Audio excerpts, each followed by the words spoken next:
Hello दोस्तों, आप सभी का स्वागत है हमारे चैनल शाश्वत सीजीपीएससी सीजी में। आज हम लोग करने वाले हैं आपके सीजीपीएससी का 21वें नंबर का क्लास, है ना। इसके पहले मैंने 20 क्लास आपको करा दिए हैं, ठीक है। तो चलिए, इसी में हम लोग आज पढ़ने वाले हैं आपके छत्तीसगढ़ के कुछ महत्वपूर्ण प्रश्न, साथ ही साइंस के कुछ इंपॉर्टेंट प्रश्न, है ना। इसको हम लोग आज की क्लास में करेंगे, ठीक है। और देखिए, हमारी क्लासेस जो है 23 तारीख के बाद, मतलब कहने का मतलब क्या है, 24 से अच्छे से कंटिन्यू होंगी, है ना। 24 से अच्छे से कंटिन्यू होंगी आपके एग्जाम तक, ठीक है। तो मैं कोशिश करूंगा 24 के बाद डेली कम से कम 2 से 3 वीडियो मैं क्या करूं, अपने चैनल पे अपलोड करूं, ठीक है। चलिए आगे बढ़ते हैं। देखिएगा, ये आपका पहला प्रश्न है।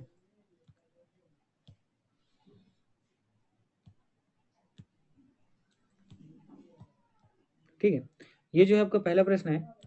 और इस प्रश्न में आपसे देखिए, सुलमित कीजिए, ऐसा आपसे कहा गया है। और घटनाएं, जो घटनाएं हुई हैं उनके बारे में आपको बताया गया कि घटना कौन सी है, और साथ ही वो वर्ष कौन सा है जिस वर्ष में वो घटना क्या है तो हुआ है, ठीक है। तो यहाँ पे देखिए, आपको 4 A, B, C और D के नाम से, ठीक है, 4 घटनाएं दी हुई हैं, और उनके वर्ष को भी यहाँ 1, 2, 3, 4 में क्या किया गया है, डिनोट किया गया है। और हमें बताने हैं कि कौन सी घटना कौन से वर्ष में हुई है, ठीक है। इसको आप ऐसा समझ सकते हैं जैसे आपका जन्म जिस वर्ष में हुआ है तो वो भी एक घटना है, ठीक है। चलिए देखिएगा, छत्तीसगढ़ रेलवे का, है ना, जो हमारी छत्तीसगढ़ रेलवे का उस समय बंगाल नागपुर रेलवे में विलय कब हुआ, ये आपको बताने हैं।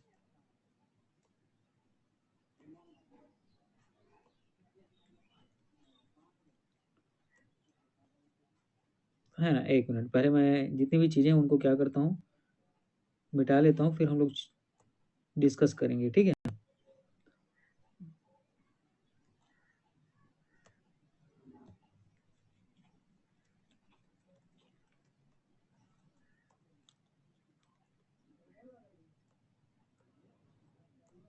अब समझिएगा, देखिए, तो छत्तीसगढ़ रेलवे, है ना, हमारा छत्तीसगढ़ का रेलवे, और जो बंगाल नागपुर रेलवे है, ठीक है, बंगाल से नागपुर रेलवे है, इनका जो है, आप देखेंगे कि हमारा छत्तीसगढ़ का रेलवे जो है, ये जो है इस ओर बंगाल है और इस ओर नागपुर है ना, इनके मध्य में पड़ता है। तो इनका विलय किस वर्ष में किया गया, ये आपसे पूछा गया है, ठीक है। तो देखिएगा, इस प्रश्न का जो सही उत्तर होगा, ये होगा 1887, है ना। ये कब होगा तो 1887, ठीक है। चलिए, अब हम लोग आगे बढ़ते हैं, और उसके बाद अब दूसरा देखिएगा यहाँ पे, रुद्री नहर का, ठीक है, रुद्री नहर का निर्माण किस वर्ष किया गया, ये प्रश्न आपसे पूछा गया है, ठीक है। तो रुद्री नहर का निर्माण किया गया, ये किया गया 1912 में, आपको याद रखना है कब, तो 1912 में, ठीक है। उसके बाद देखिएगा, रायपुर में सेंट पॉल स्कूल की स्थापना कब की गई, ये प्रश्न आपसे पूछा गया है। याद रखिएगा, सबसे पुराना है ना, छत्तीसगढ़ का सबसे पुराना है। ये कब किया गया था, 1893 में, ठीक है। कब किया गया तो 1893 में। उसी प्रकार रायपुर में छत्तीसगढ़ महाविद्यालय की स्थापना कब की गई तो 1938 में, ठीक। इतनी चीजें आपको याद रखनी है। यहाँ पर आप लोगों ने देखा कि भारतीय रेलवे का बंगाल नागपुर रेलवे में विलय कब हुआ तो 1887 को, ठीक है। ये उत्तर आपका 1887 आ जाएगा। रुद्री नहर का निर्माण कब किया गया तो ये 1912 आ जाएगा। रायपुर में सेंट पॉल स्कूल की स्थापना, ठीक है, ये कब की गई तो 1893 आ जाएगा। और रायपुर में छत्तीसगढ़ महाविद्यालय की स्थापना कब हुई तो 1938 में, ये आपका सही उत्तर हो जाएगा, ठीक है। इतनी चीजें क्लियर हुई, चलिए आगे बढ़ते हैं। देखिए, ये आपका अगला प्रश्न है।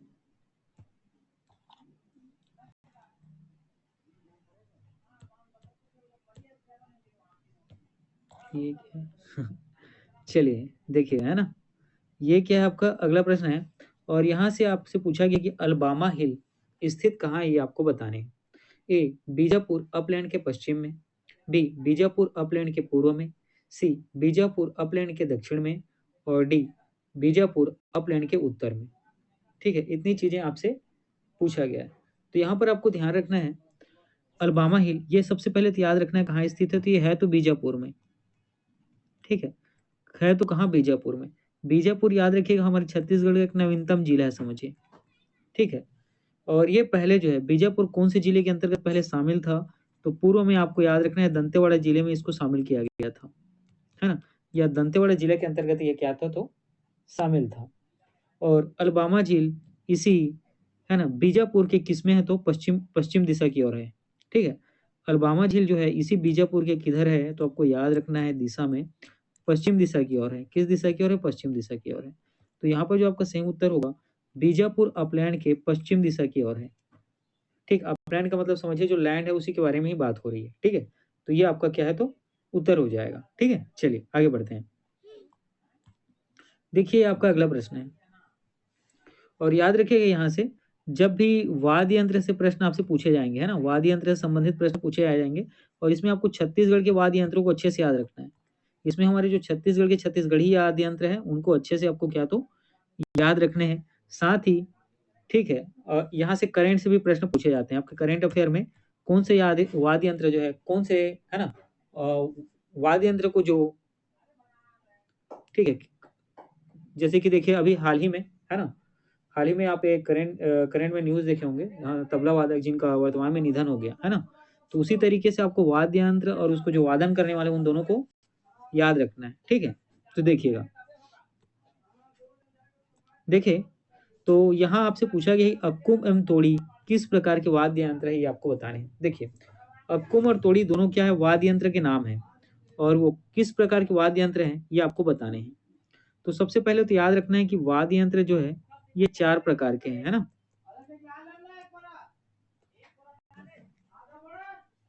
वाद्य यंत्र, ठीक है। वाद्य यंत्र कुल कितने प्रकार के हैं, तो 4 प्रकार के। चलिए देखते हैं, और ये मैं चारों को आपको नाम बताता हूँ, ठीक। तो वाद्य यंत्र कितने प्रकार के होते हैं, 4 प्रकार के होते हैं। इसमें पहला होता है जिसको हम लोग घन वाद्य कहते हैं, क्या, तो घन।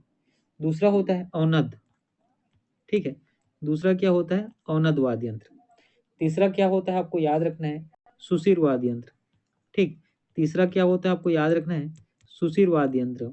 और चौथा क्या होता है, तत्वाद्य यंत्र, है ना, तत्वाद्य यंत्र। और आपके जो वाद्य यंत्र आप क्या करते हैं, जो बजाते हैं, या जो वाद्य यंत्र से आप अपना प्रोग्राम क्या रिप्रेजेंट करते हैं, वो कौन सी कैटेगरी में आता है, ये प्रश्न आपसे पूछा गया है। तो उसी में जो अक्कुम और तोड़ी है, ये किस प्रकार का वाद्य यंत्र है, ये पूछा गया है, ठीक है। तो देखिएगा इसका जो सही उत्तर हो जाएगा, है ना, अक्कुम और तोड़ी का, तो याद रखिएगा ये ऑप्शन सी सुशिर वाद्य यंत्र है ना, विन इंस्ट्रूमेंट है, आपको ये याद रखना है। अब चलिए इनके बारे में थोड़ा डिटेल में डिस्कस करते हैं।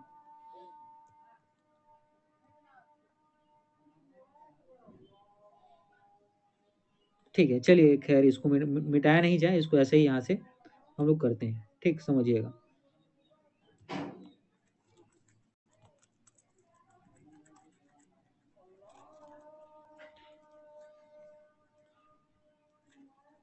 अब देखिए हम लोग सबसे पहले बात करते हैं आपके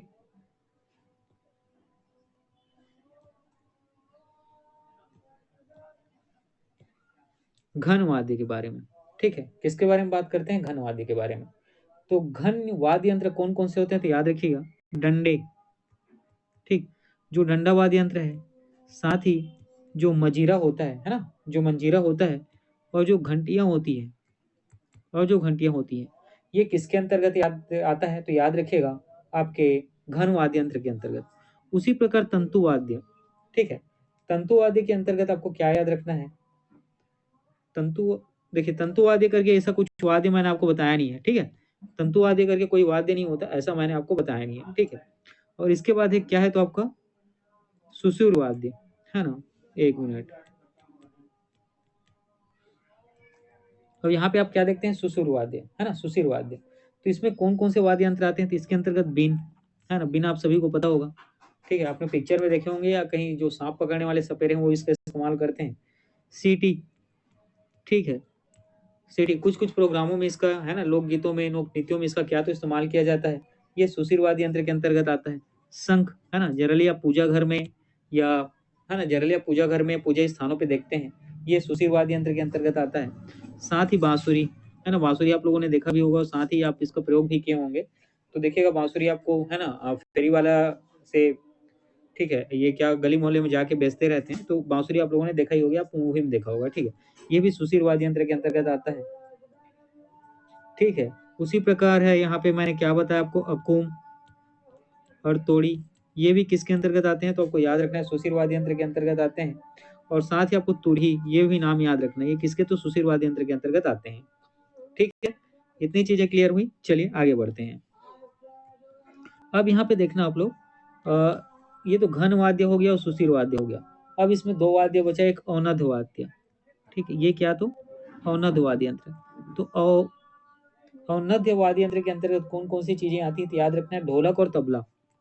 ठीक है, ढोलक और तबला ये दोनों जो है औनध वाद्य यंत्र के अंतर्गत इस तरह इसका क्या तो प्रयोग किया जाता है ना।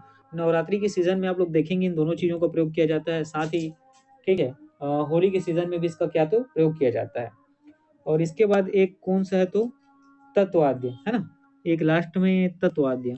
ठीक, तत्वाद्य। तत्वाद्य के अंतर्गत आपका सितार आता है।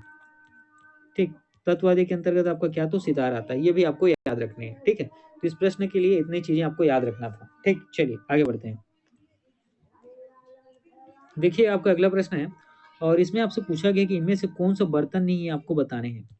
ए हांडिया, बी कुंडेरा, सी घनौजी और डी कनौजी। तो याद रखिएगा इस प्रश्न का जो सही उत्तर होगा आपका घनौजी। ये क्या है, तो बर्तन नहीं है। बाकी हांडिया, ठीक है, बाकी हांडिया हो गया, कुंडेरा हो गया और कनौजी। ठीक है, और कनौजी ये तीनों क्या है, तो याद रखिएगा ये तीनों बर्तन है ना, ये तीनों बर्तन है। और घनौजी क्या है, तो जो बर्तन, ठीक है, बर्तन को क्या किया जाता है, इसके ऊपर रखा जाता है। ठीक है, या ऐसा कहें कि बर्तन के नीचे इसको रखा जाता है। मान लीजिए देखिए हांडिया है और क्या है, कुंडेरा है, कनौजी है। जैसे हांडिया है, हांडिया आप लोगों ने देखा ही होगा, है ना। हांडिया आप लोगों ने देखा होगा, शादी ब्याह के सीजन में इसका इस्तेमाल किया जाता है, या बड़े कुछ प्रोग्राम्स होते हैं उस समय इस्तेमाल किया जाता है, दसगात के समय। तो ठीक है, हांडिया क्या होता है आपको स्ट्रक्चर में इस तरीके का देखने को मिलता है। तो यहाँ पर क्या है, इस तरीके से ऊपर इस तरीके से असर आता है कि स्लोप क्या है, ये इस तरफ चला जाएगा, इस तरफ चला जाएगा। अगर आप इसको अच्छे से नहीं रखेंगे तो इसकी के नीचे में रखा जाता है किसको, तो याद रखना है घनौजी को। ठीक है, ताकि वो क्या क्या रहे, स्टेबल रहे और इधर उधर ना हो, गिरे ना। ठीक है, चलिए देखिए आपका अगला प्रश्न है। यहाँ आपसे पूछा गया कि छत्तीसगढ़ शासन द्वारा किशोर साहू सम्मान किस क्षेत्र में दिया जाता है, ये आपको बताने हैं। ए फिल्म, डी चित्रकला, सी मूर्तिकला, डी साहित्य। तो इस प्रश्न का सही उत्तर होगा ऑप्शन ए फिल्म। ठीक है, ऑप्शन ए क्या तो फिल्म। देखिएगा किशोर साहू सम्मान इसकी शुरुआत कब हुई थी, याद रखनी है 2008 में। शुरुआत कब हुई, तो 2018 में, है ना, 8 में कह रहा हूँ मैं, 2018 में। और किस लिए, तो छत्तीसगढ़ी सिनेमा में। ठीक है, जो हमारी छत्तीसगढ़ी फिल्म बनती है छत्तीसगढ़ी सिनेमा में उल्लेखनीय उल्लेखनीय योगदान करने वालों को ये क्या दिया, ये तो प्रदान किया जाता है। ठीक, ये सम्मान क्या तो प्रदान किया जाता है। और किस प्रकार से, मान लीजिए कोई छत्तीसगढ़ी पिच में मान लीजिए कोई छत्तीसगढ़ी मूवी या पिक्चर है, उसका क्या है, लेखन करने वाले हो, है ना, उसका जो लेखक होता है, जो पटकथा, पटकथा कहने का मतलब जो उसकी स्टोरी को क्या करता है बताता हो। अभिनय, अभिनय करने का मतलब जो है उसमें, है ना, एक्टर एक्ट्रेस हो उनके लिए। ठीक है, तो इन सभी और कुछ पैरामीटर्स हैं जिसके आधार पर किशोर साहू सम्मान क्या तो फिल्म के क्षेत्र में प्रदान किया जाता है हमारे छत्तीसगढ़ शासन द्वारा। ठीक, चलिए आगे बढ़ते हैं। आपका अगला प्रश्न है और ये आपका है ना विज्ञान का प्रश्न है, आपको याद रखना है। और ऐसे ही आपको क्वेश्चन देखने को मिल सकते हैं, है ना। ऐसा क्वेश्चन मेरे ख्याल से 2-3 क्वेश्चन आपको देखने को मिलेंगे, 1-2 तो देखने को मिलेगा ही। ठीक है, चलिए यहाँ आपसे पूछा गया है कि बेकिंग सोडा क्या होता है, ये आपको बताने हैं, या बेकिंग सोडा का यहाँ रासायनिक सूत्र पूछा गया है कि कौन सा है इनमें से। ठीक है, तो देखिए एक है सोडियम, ये स्टार्टिंग वाला कि इसको हम लोग क्या पढ़ते हैं, सोडियम कार्बोनेट। ठीक है, जो ए में दिया है इसको क्या पढ़ा पढ़ा जाता है, सोडियम कार्बोनेट, है ना। इसको हम लोग क्या पढ़ते हैं, सोडियम कार्बोनेट पढ़ते हैं। ठीक, इसको हम लोग क्या पढ़ते हैं, सोडियम कार्बोनेट। इसी या इसी को सोडा एस के भी नाम से जाना जाता है, या इसी को ही क्या तो सोडा एस के भी नाम से जाना जाता है। ठीक है, उसके बाद आपका है, ठीक है, अब हमें बेकिंग सोडा बताना है। तो बेकिंग सोडा क्या होता है, याद रखना NaHCO3।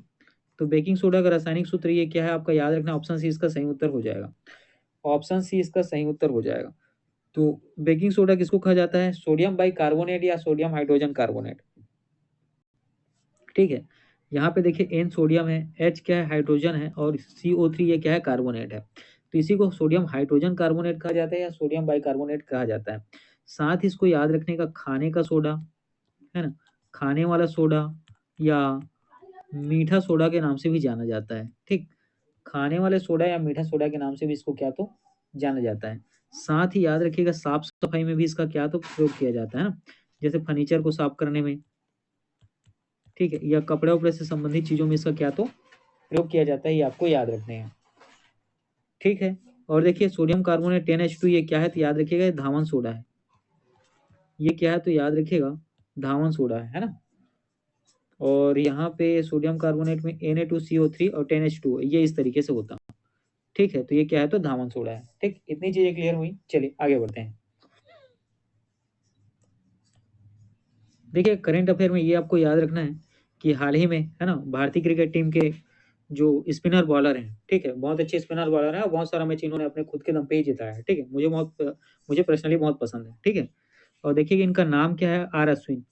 ठीक है, आर अश्विन इन्होंने क्या किया, अंतर्राष्ट्रीय क्रिकेट से संन्यास की घोषणा की है। ठीक है, याद रखना इंपॉर्टेंट है, पेपर में पूछा जाएगा। और उसके बाद आपको ये वाली न्यूज़ भी याद रखनी है, आईआईटी के बारे में आप लोगों सब जानते होंगे है ना, इंडियन इंस्टीट्यूट ऑफ टेक्नोलॉजी। तो इसमें इसकी जितनी भी कॉलेजेस हैं उसमें जो खड़गपुर का कॉलेज है, जो खड़गपुर का कॉलेज है उनको क्यूएस, ठीक है, क्यूएस वर्ल्ड यूनिवर्सिटी रैंकिंग में दूसरा स्थान मिला है। ठीक है, सेकंड स्थान मिला है। तो आईआईटी खड़गपुर से संबंधित आपको न्यूज़ में क्या याद रखना है कि क्यूएस वर्ल्ड यूनिवर्सिटी रैंकिंग में इनको दूसरा स्थान प्रदान किया गया है ना, हमारे भारत में। देखिए ये इंपॉर्टेंट न्यूज, इसको याद रखना है कि आपको याद रखना है गुजरात में बनासकांठा जिला में गांव है मसाली गांव। इस गांव को सौर ऊर्जा से चलने वाली देश का पहला सीमावर्ती गांव बन गया है। ठीक है, तो गुजरात का कौन से जिले में है तो याद रखिएगा, बनासकांठा जिले में है। गांव का नाम है मसाली गांव। ये गांव जो है सौर ऊर्जा से चलने वाला देश का पहला सीमावर्ती जिला बन गया है। याद रखिएगा पाकिस्तान से महज 40 किलोमीटर की दूरी में ये गांव स्थित है। हाँ? पाकिस्तान से महज 40 किलोमीटर ये गांव क्या है तो स्थित है। और गांव की जनसंख्या आपको याद रखनी है महज 800 है ना। गांव की जनसंख्या कितनी है तो महज 800 है। सर सभी घरों में क्या किया गया है, उनकी छतों में सौर पैनल लगाया गया है, जिनके माध्यम से ये क्या कर पा रहे हैं, बिजली और बिजली से संबंधित चीजों का उपयोग कर पा रहे हैं। ठीक है, चलिए आगे बढ़ते हैं। है ना, यहाँ पे देख रहे होंगे ये जो है ये छत में इनका क्या है तो सौर पैनल यहाँ पर है ना, इन जगहों पर यहाँ पर लगा हुआ है। ठीक है, चलिए आगे बढ़ते हैं। देखिए इनके बारे में आपको याद रखना है, इंपॉर्टेंट है, ये बिल्कुल पेपर में आपसे पूछे जाएगा है ना। तो जंगल की इंसाइक्लोपीडिया इस नाम से जानी जाती थी तुलसी गौड़ा जी, इनका हाल ही में क्या है तो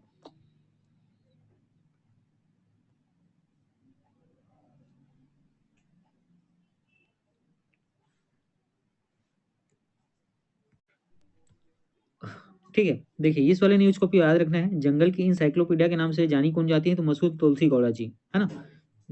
क्या नाम है इनका, मशहूर तुलसी गौड़ा जी। इन्होंने लगभग कितना तो देखिए यहाँ 1 लाख प्लस क्या पौधों को क्या है तो रोपण किया है ना, क्या किया है पौधे रोपण किया है। चलिए देखते हैं, ये आपके संविधान से संबंधित न्यूज है, इसको याद रखना है कि भारत का पहला आम चुनाव कब हुआ तो याद रखिएगा 25 अक्टूबर 1951 से।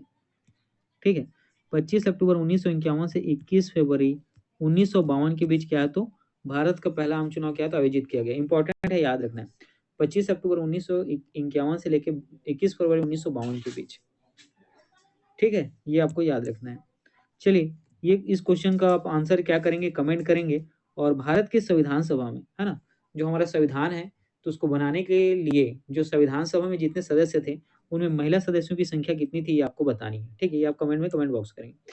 ठीक है दोस्तों, आज का क्लास इतना ही। हमारी क्लासेस याद रखिएगा आपके, ठीक है, हमारी क्लासेस जो है आपके 23 तारीख के बाद बहुत अच्छे से चलेगी है ना। 23 तारीख के बाद बहुत अच्छे से मैं कोशिश करूंगा 2-3 वीडियो डेली अपलोड करूँ। ठीक, चलिए पढ़ते रहिए।